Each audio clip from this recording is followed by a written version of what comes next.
In the Idea Lab, we have 4 3D printers available to use. 2 Ultimaker S3s, which are right there, and 2 Ultimaker 3s, which are actually the ones right behind me. They're very similar, so let's take a look at how they work. The Ultimaker brand of 3D printers are FDM printers, and FDM stands for Fused Deposition Modeling. Now that's a fancy term, so let's break it down. FDM printers basically take a hard plastic material, like this plastic filament, and then they pass it through a heated nozzle called a print core. The print core gets really hot, about 200 degrees Celsius or 500 degrees Fahrenheit. The plastic is pushed through or deposited in thin strands. These strands melt or fuse together. So FDM printers create objects by melting layers of plastic together, or fused deposition modeling. These print cores are housed in the print head. The print head also holds fans to keep the temperature constant. While printing, the print head moves back and forth on the X and Y axis. Because it is a 3D printer, it also needs to move up and down.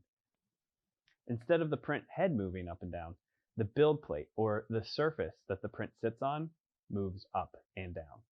The Ultimaker's build plate is made of glass and heats up when printing. This actually helps keep the object stuck to the build plate so it doesn't move. If we need the plate to be extra sticky, we can actually add Elmer's glue to the build plate. To load the plastic material into the machine, we place the plastic spools at the back. Gears move the plastic up through tubes called Bowden tubes to the print cores.